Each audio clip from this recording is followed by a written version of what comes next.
Slovenski gospodarski svet v ustanavljanju se je sestal v Ljubljani. Na prvem srečanju so predstavili Slovenski gospodarski svet in se soočili z nosilno temo Gospodarski izzivi Slovenije v hitro spreminjajočem okolju. Gospodarstvenik Janez Pretnar o po njegovem najbolj žgočih temah, ki naj bi jih svet obravnaval. To je energetika, prehranska varnost in pa zeleni prehod. Jasno, da ne bomo danes nič rešili od tega, ampak saj da imamo debato, pa se zmenimo, da bomo bodoče šli s fokusom na posamezne teme. Jaz sem omenil tudi digitalizacijo, da bomo nekaj se pomenili, vendar to je taka obširna tema, da je nemogoče spraviti v okvir tega srečanja in bomo pač imeli posebej temo o digitalizaciji na konec naslednjega meseca, ko boste tudi pravočasno obveščeni. Jaz smatram, da je digitalizacija en proces, ki je nujen za to, da se gospodarstvo lažje razvija, da se lažje obvladuje poslovne procese, pa tudi, da se nekaj naredi tudi malo več reda v državni upravi. Ne, da moram jaz hoditi, če grem slučajno eno poškodbo kolena sem mogel tak pok papirjev nositi od Poncija do Pilata, da me je to rešeno v zdravstvu. Ko sem jaz se pritožil enemu znanemu poznavalcu, strokovnjaku za digitalizacijo, je rekel, ne, saj imamo vse rešeno, fajn, sam doktorji menda tega ne upoštevajo. Prvo srečanje Slovenskega gospodarskega sveta je pozdravil tudi predsednik državnega sveta Marko Lotrič, poglobljeno pa je trenutne izzive pojasnil profesor dr. Mojmir Mrak. Predstavili so tudi člane gospodarske iniciative, Jerneja Zupančiča iz podjetja Klingrad, Nado Jaklič-Košir iz podjetja Mides, Marka Pleška iz podjetja Kozilab in pa Dušana Olaja iz podjetja Duol. Iz iniciative je najprej svoje mnenje podal Mark Pleško z podjetja Kozilab. Mene skrbi, ker je že profesor Mrak povedal. Jaz mislim, da nam pač manjka vizija. Jaz zase imam svojo vizijo. V svojem podjetju imamo tudi neko vizijo. Pa vemo, kam naredili, pa imamo neko sanje mogoče. Slovenije pa te vizije nimamo. Jaz mislim, da to je problem. Par primerov. Jaz, ko delam mednarodno, sem se pogovarjal z direktorjem Korejskega inštituta za jedrsko fuzijo. Dobro, promoviram jedrsko fuzijo, ki je čista energija, sam še ne dela. Ampak on je rekel, da so Korejci že leta 2010 sprejeli 40 ali 50-letno strategijo fuzije v Koreji. Fuzija nekoč bo in so naredili plan, kako bo, in to preko strank.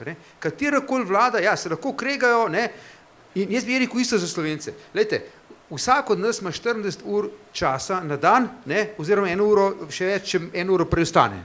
Tako, več pa ne.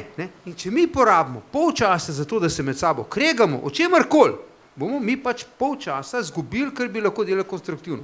Tako da jaz bi se želel to, da najdemo nekaj skupnega, namesto da se kregamo, v čem se razlikujemo, dajmo se zmeniti, kaj pa imamo skupnega, dajmo okoli tega postaviti vizijo, potem pa sprejeti vizijo, ki se vse stranke zavežejo, ne glede na to, kjerkoli bo prišla v vlado, pa kdaj, da se bomo tega dela držali. Za Pleškom je bila govornica Nada Jaklič-Košir z podjetja Mides. Zakaj sem se jaz bila pripravljena in pravzaprav sem se tudi zahvalila za to povabilo.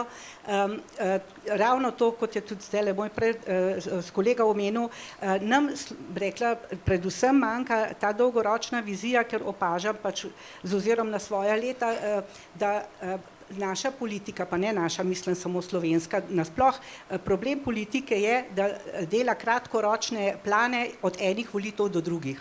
In seveda v teh kratkih 4-letnih časovnih obdobjih neke resne vizije ne moreš niti postaviti, če manj pa izpolnjevati. In tudi tukaj nekje zdaj sicer ne najdem, ampak vidite, da sem dobro prebrala ta nagovor gospoda Dragija, tudi on tukaj pravi, prišel je čas za sodelovanje. In jaz sem ponovno želim glasno poudariti. Jaz sem se priključila tej iniciativi izključno z najbolj iskrenim, dobronamernim razlogom, da začnemo osveščati nas Slovence, toliko malo nas je tukaj. Ravno danes, ko smo prihajali, ugotavljamo, da se pravzaprav vsi nekje poznamo, pa vsak nekoga pozna od tam in imamo to lepo prednost, da znamo in zmoremo lahko stopiti skupaj in da smo zmožni preseči razlike, ki so nam pravzaprav umetno vsiljene. Jaz mislim, da eno dobro, udobno življenje, varno življenje za nas, za naše otroke, naše vnuke, nam je vsem skupno, ne glede na to, katero stranko kdo favorizira, podpira, voli ali kakorkoli. Mi moramo začeti presegati te razlike, prihaja obdobje sodelovanja in ne več razločevanja. In tako kot je Marko menil za Korejo, mi si moramo postaviti vizijo, to je naš nacionalni program, to je naš nacionalni interes in katerakoli stranka pride z volitvami, da pač ta mesta je dolžna izpolnjevati željo, voljo, zahteve in pravzaprav ljudstva, ki jo je na to postavilo. In mi kot gospodarstveniki pač smo si vzeli nekako to pravico, da želimo biti vedno bolj in bolj glasni, ker ni dobro delujoče države brez dobro delujočega gospodarstva. Med člani iniciative je tudi direktor podjetja Klingrad Jernej Zupančič. Sodelovanje, mogoče bi ja še dodal poslušanje. Ne? Jaz sem tudi član skupščine GZS-ja, ne? In mogoče vam, kjer tudi, ko je član, imamo ponovadi, povabimo kakega politika na skupščino, da nam kaj predstavi. Politik pride, zdrdra 15 minut pa gre, nas ne posluša. Se pravi, imamo občutek jaz, da smo mi v enem drugem peskovniku, oni politik pa grejo, ker tako vse vejo in pol delajo, pač neumnosti, kakve delajo. Ne. In jaz sem rekel, da to sodelovanje in to poslušanje drug drugega, ne, pogrešam pri nas. Ko jaz vidim, mi smo izvozno usmerjeno podjetje, delamo v tujini, je tega poslušanja med politikom in gospodarstvom dosti več. Ko daš kakve predloge, tudi gospodarska zbornica, obrtna zbornica, vsi ti naše zbornice dajo ogromno dobrih predlogov, ampak si jih čuje, a si jih upošteva, ne. In potem prihajamo do nekih takih stvari neumnih, da se sam pol za glavo držimo in na takem okolju je zelo težko delati. In še mnenje člana iniciative Dušana Olaja iz podjetja Duol.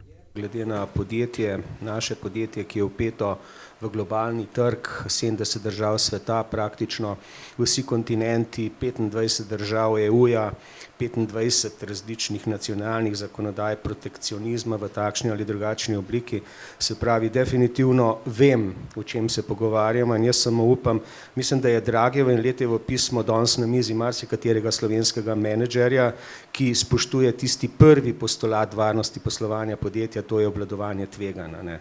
In ena stvar, ki se moramo vsi skupaj zavedati v tem trenutku, veste, jaz sem 30 let v poslu, 20 let smo reševali enačbe z znanimi neznankami. To, kar se nam danes dogaja v tej turbulenci, je, da pravzaprav mi rešujemo enačbe z neznanimi neznankami. Ne? In vprašanje je, kako se sploh lote tega. Ali je to intuicija, ker nič več ni by the book. Vse je samo še by neka percepcija, analitika, akcijski načrt. Predvsem pa tisto, kar je najbolj važno, ne? Mi nimamo časa. To je tisto. In ne se zanašati na druge. Tisto, kar je bilo še posebej poudarjeno, da bo Evropa reševala nas. Ko bo prišlo do krize, bo vsakdo reševal sebe. To je tisto, kar je važno. Vsi deležniki so si torej edini, da je treba sodelovati in predvsem se poslušati.